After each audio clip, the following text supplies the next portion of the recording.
ଖାଲି ଏତିକି ବୁଝିବା ତମେ ଆମେ ଏଇ ଯୋଉ କଥା ଆମ ଭିତରେ ଚାଲିଛି ତମେ ଭଲ ଆମେ ଭଲ ତମେ ଭଲ ନୁହେଁ ତମେ ଭଲ ସିଏ କହୁଛନ୍ତି ଆମେ ଭଲ ତମେ ଭଲ ନୁହେଁ ଏଇ ଯୋଉ କଥାବାର୍ତ୍ତା ସବୁ ଆଜିର ସଂଘାଶ୍ରିତ ଲୋକମାନେ ଏହାକୁ ବେଶୀ କହୁଛନ୍ତି ଯେଉଁମାନେ ଗୋଟିଏ ଗୁରୁଙ୍କର ଶିଷ୍ୟ କି ଶିଷ୍ୟା ସେଇମାନେ ହିଁ ଇଏ ତମେ ଆମେ କଥାଟାକୁ ବେଶୀ କହୁଛନ୍ତି ଆମେ ଅମୁକ ସମ୍ପ୍ରଦାୟର ସେ ଅମୁକ ବାବାଙ୍କର ଅମୁକ ଗୁରୁଙ୍କର ଏଇ ଯେଉଁ କଥା ଗୁଡ଼ାକ ସବୁ ଆଜିକାଲି ବେଶୀ ଚାଲିଛି ଆଗରୁ ଯଦିଓ ଥିଲା ସେ 4ଟି କି 5ଟି କି 6ଟି ଭିତରେ ସୀମିତ ଥିଲା ବର୍ତ୍ତମାନ ଶହ ଶହ ଠାକୁର ନିଗମାନନ୍ଦ ସିଏ ଆବିର୍ଭାବ ହେଲେ ତାଙ୍କର ସେ ସାଧନ ଭଜନ କଲେ ନିର୍ବିକଳ୍ପ ସମାଧି ହୁଅନ୍ତୁ ନ ହୁଅନ୍ତୁ ସେଥିରୁ ଆମକୁ କ'ଣ ମିଳିବ ଠାକୁର ନିଗମାନନ୍ଦଙ୍କୁ ଆମେ ଭଲ ପାଇଲୁ ଆନନ୍ଦ ହେଲା କିନ୍ତୁ ତାଙ୍କ ଭକ୍ତମାନେ କହିଲେ ତାଙ୍କୁ ଯିଏ ଆଶ୍ରା କରିବ ସିଏ ଆଉ କୌଣସି ଦେବାଦେବୀ ମନ୍ଦିରକୁ ଯିବ ନାହିଁ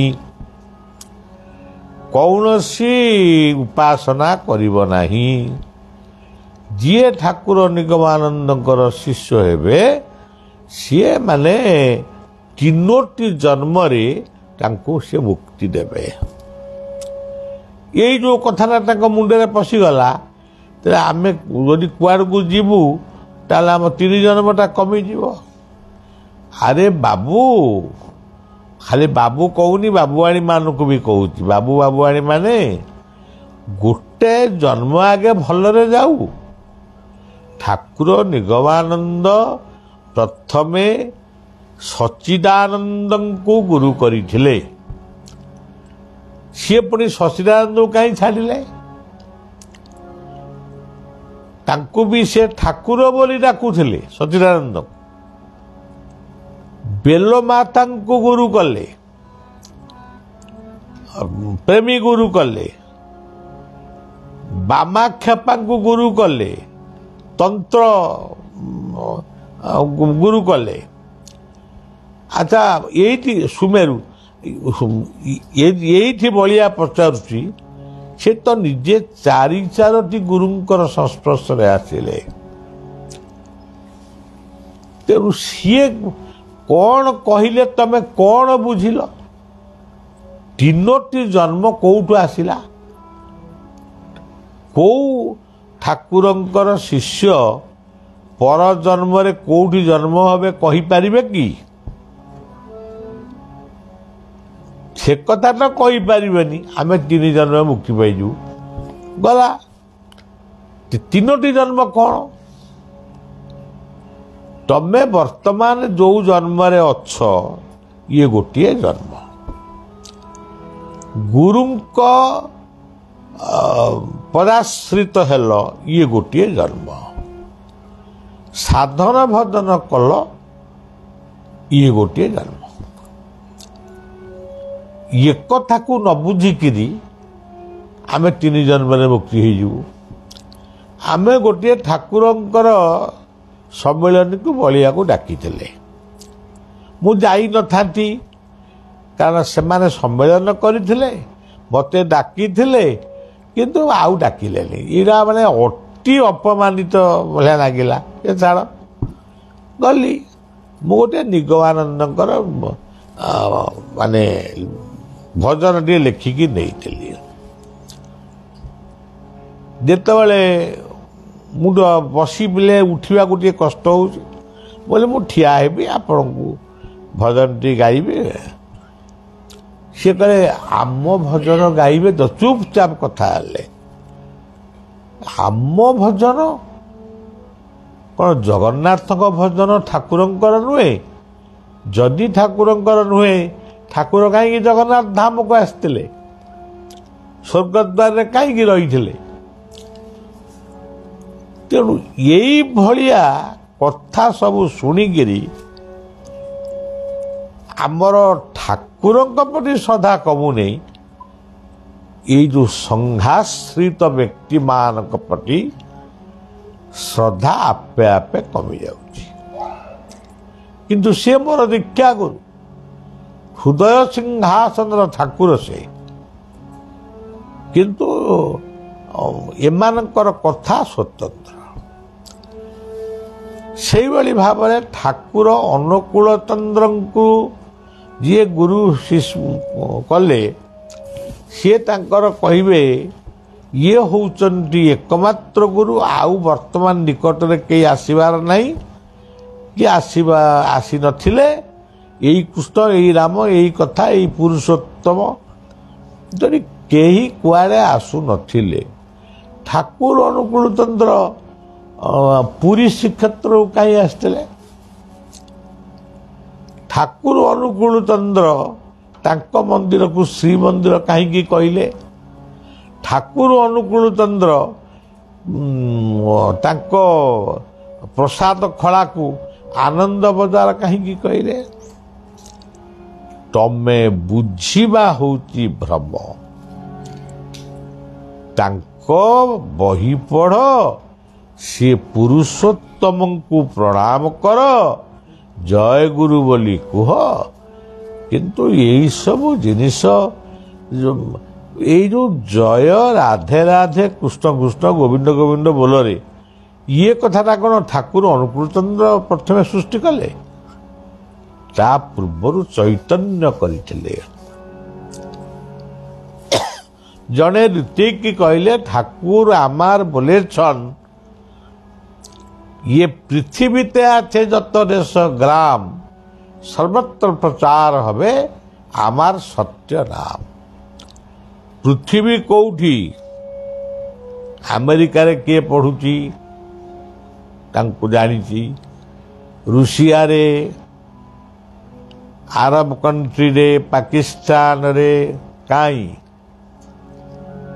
ଭାରତବର୍ଷର ସବୁ ଷ୍ଟେଟରେ ମଧ୍ୟ ନାହିଁ, ଉତ୍ତରପ୍ରଦେଶରେ ନାହିଁ, ଦକ୍ଷିଣ ଭାରତରେ ନାହିଁ। କେଉଁଠି ଗୋଟିଏ ବଙ୍ଗାଳୀମାନେ ମିଶିକିରି କରିଦେଇଛନ୍ତି, ବୋଧଗୟାରେ ଗୋଟିଏ କରିଦେଇଛନ୍ତି। ତାମାନେ କ'ଣ ଏଇ ହେଲା ପୃଥିବୀ?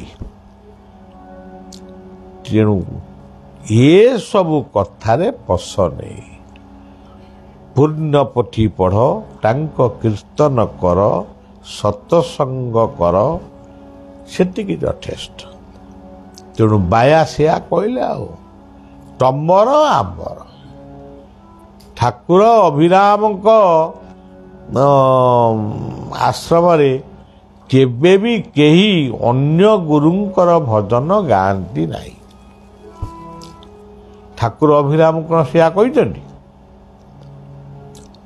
ତେଣୁ ଇଏ ସବୁ ଭକ୍ତମାନଙ୍କ ପାଖରେ ଅଲଗା ହେଇଯାଉଛି। ପ୍ରାଚୀ ମଧୁସୂଦନ ଏତେ ପ୍ରେମିକ ଲୋକ ଥିଲେ, ତାଙ୍କ ମୁହଁରୁ ମଧ୍ୟ କେବେ ମୁଁ ଶୁଣି ନେଇ ତାଙ୍କ ଶିଷ୍ୟମାନଙ୍କ ମୁହଁରୁ ମଧୁଙ୍କ ବ୍ୟତୀତ ଅନ୍ୟ କାହାରି ଲେଖା ପଢ଼ିବା। ବୈକୁଣ୍ଠଙ୍କର ପିଲାମାନେ ମଧ୍ୟ ପ୍ରାୟ ସେଇ ଗୀତ, ସେ ଗୀତ ପଢ଼ିଲେ ବଳିଆ ଆନନ୍ଦ ହୁଏ। ଆର ଅର୍ଥ ନୁହେଁ ତୁମେ ଆଉ କାହାର ଗାଇବନି। ତେଣୁ ଏଇ ସଂକୀର୍ଣ୍ଣତା ଭିତରେ ଥିବା ପିଲାମାନଙ୍କ ଉଦ୍ଦେଶ୍ୟରେ କହିଲେ, କୁମ୍ଭାର ସାଇର ଚଟୁ ଆମ ଭାଲୁକୁଣି ଚହଟ ଚମ୍ପା ତୁମ ଭାଲୁକୁଣି ପେଟ। ଏ କଥା ଆମର ଠିକ, ତମର ଭୁଲ। ହଉ ସଜ୍ଜନ, ବାବା କେମିତି କହିଲେ? ସଂଘ ଗୁଡ଼ିକ ଆମେ ଗଢ଼ିଛେ ଲୋକପ୍ରିୟ ହେବା ପାଇଁ। କେମିତି ସଂଘ କେମିତି ଲୋକପ୍ରିୟ ହେବ? ସେ କହିଲେ, ପରମାର୍ଥ ରାଜ୍ୟରେ ଅଗ୍ରସର ହେବାକୁ ହେଲେ ପଥର ଭଳି ହୁଅ, ଟିଣ ଭଳି ହେଲେ ଚଳିବ ନାହିଁ। ଟିଣ ଟିକିଏ ପବନରେ ଧଡ଼ ଧଡ଼ ଧଡ଼ ଧଡ଼ ହୁଏ, ପଥର କିନ୍ତୁ ହଲଚଲ ହୁଏ ନାହିଁ।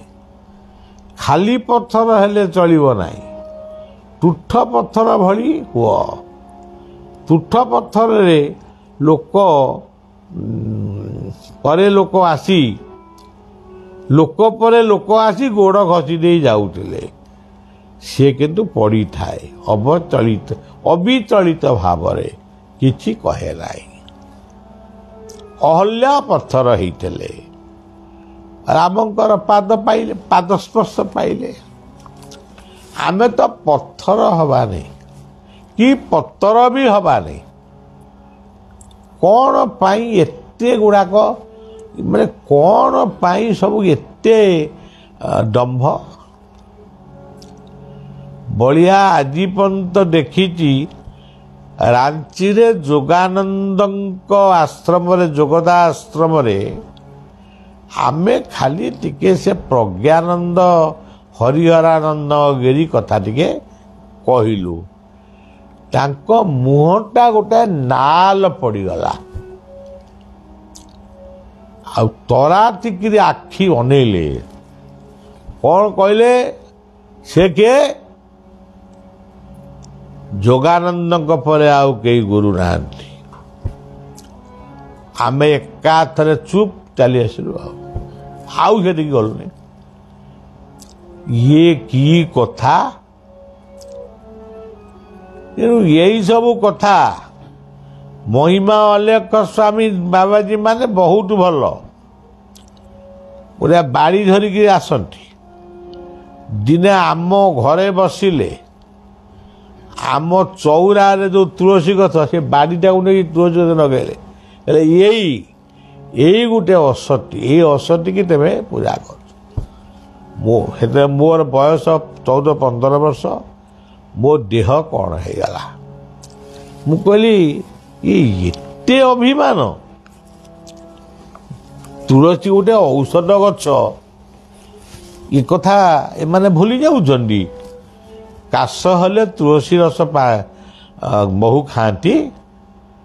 ତେଣୁ ସଜ୍ଜନ, କାହାକୁ କ'ଣ କହିବ? ସମସ୍ତେ କହୁଛନ୍ତି ଆମ ଭାଲୁକୁଣି ଭଲ, ଆଉ ତମ ଭାଲୁକୁଣି ଖାଲି ମାନେ ପେଟୁ ଭଳିଆ ଖାଉଛି। ତେଣୁ ଦୁନିଆରେ ଯଦି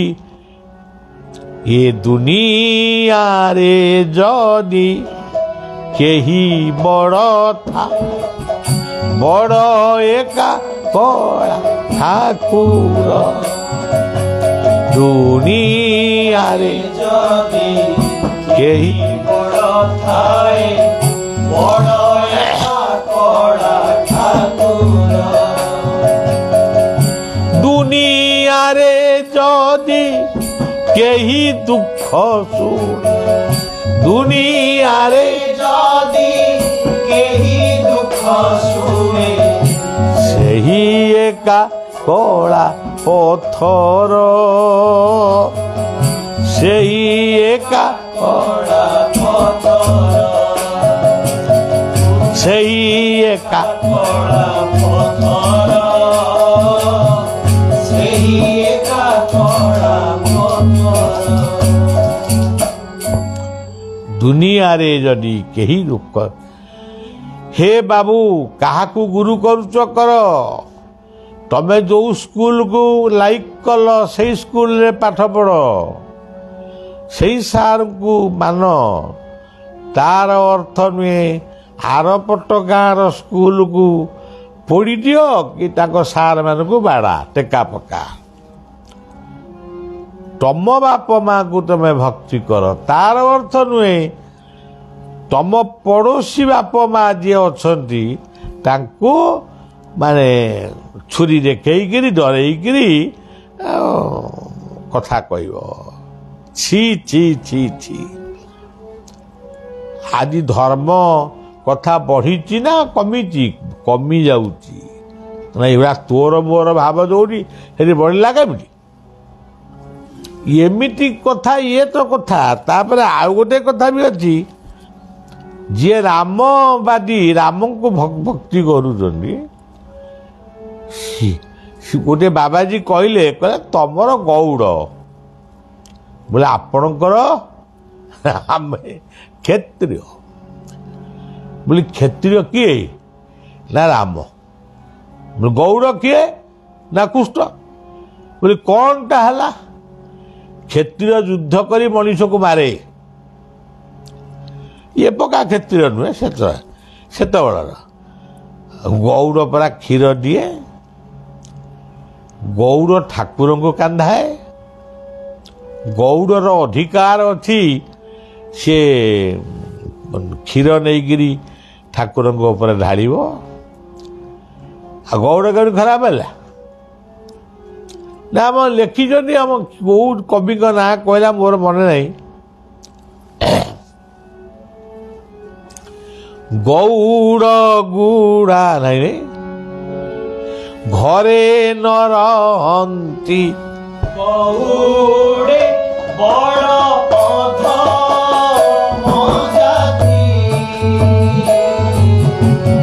घेरी बालके बने फूल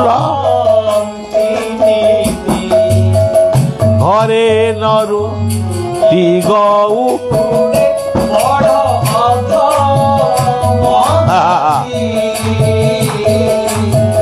घेरी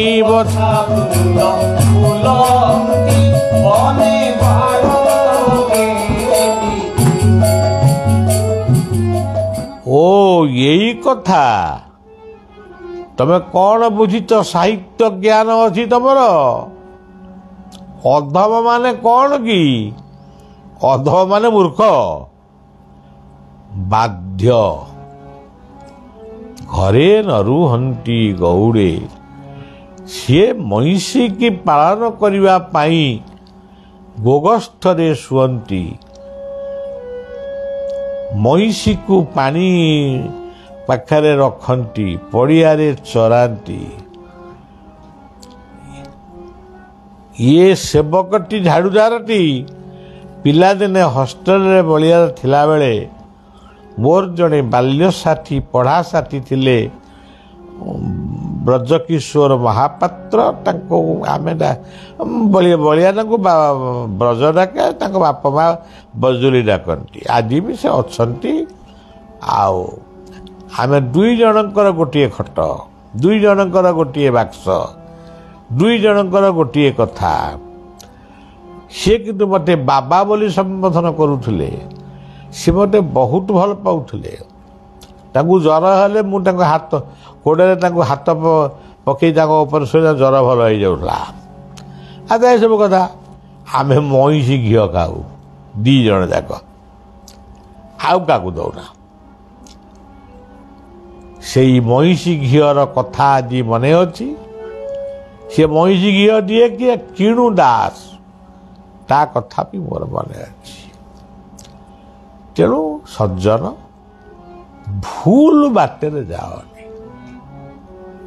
जम्मा बिल्कुल तोर मोर भाव आगे छाड़ आज केड़े सुंदर परिवार गुड़ाक खाली यही तोर मोर मु माँ मान को कहूँ माँ माने तमें परा माँ तुम अंतर होची बात्सल्य ममतार एक गंताघर तमे मो पुओ ता पुओ से पुओ एते कथा कहीं होची एते कथा कहीं करुच गांधारी तांको 100 पुओ को कौन भल पाऊ नथिले किंतु पांडव मानक पई पदे 5 भाई को पई पदे विपरीत कथा कही कि जदि कही नथिले तले माँ माने शिखिल कौन महाभारत पढ़ी जानिल कौन तेणु भल हुओ जड़े होउचंती बड़ दी ग्रेट सी होउचंती ऑलमाइट सी होउचंती सुप्रीम सी होउचंती गुड एंड बेस्ट तांको ठारू बड़ आउ केही नाही ନାଇଁ ସିଏ ଉଦୟ ହେଲେ ନିଶ୍ଚୟ ଅନ୍ଧକାର ଯିବ, ଯିବ ନାଇଁ କାହିଁକି, ନିଶ୍ଚୟ ଯିବ। ମଧୁ କ'ଣ ସେଇ ଅର୍ଥରେ କହିଲେ? ତାଙ୍କର କ'ଣ ବିଶ୍ୱାସ ନଥିଲା ଆଲୋକ ଉଦୟ ହେଲେ ତମସମାଂ ଜ୍ୟୋତିର୍ଗମୟ? ସେ କଥା ସେ କହିନାହାନ୍ତି। ଜ୍ଞାନ ଯେତେବେଳେ ମଣିଷ ପାଇବ ଅଜ୍ଞାନ ଅନ୍ଧକାର ପଳେଇବ। ତେଣୁ ସେସବୁ କିଛି ନୁହେଁ, କିନ୍ତୁ ମହାପୁରୁଷଙ୍କର ତାଙ୍କ ପ୍ରଭୁଙ୍କ ପାଦରେ ଇଏ ହେଉଛି ଗୋଟିଏ ଅଭିମାନାତ୍ମକ ନିବେଦନ। ଯେହେତୁ ସେ ବହୁତ ଭଲ ପାଉଛନ୍ତି, ତେଣୁ ଅଭିମାନ କରିବା ସ୍ୱାଭାବିକ। ଆଉ ଆଚ୍ଛା, ଅଭିନୟ ସୁନ୍ଦର କ'ଣ କହିଲେ?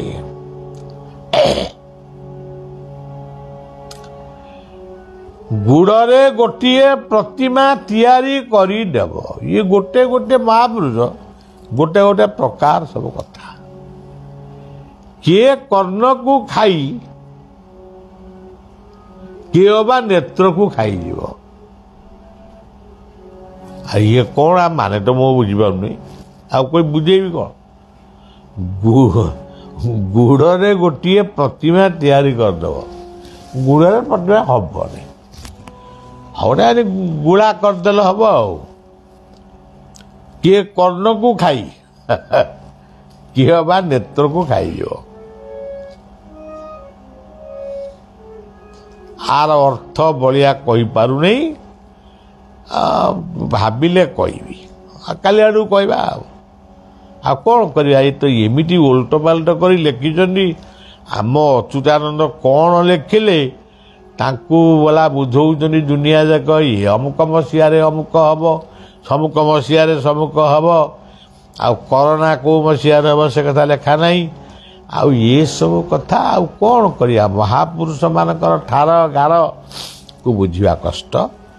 ତେବେ ଯାହା ହଉ, ତାକେ କଥାକୁ ଟିକେ କାନରେ ଶୁଣିଲେ ଭଲ। ଏଠିକି କେବଳ ଆମର ନିବେଦନ, ତାଙ୍କ କଥା ଶୁଭୁଥାଉ, ତାଙ୍କ ରୂପ ଆଖିରେ ନାଚିଥାଉ, ଆମେ ଏ ସଂସାରରୁ ବିଦାୟ ନଉ।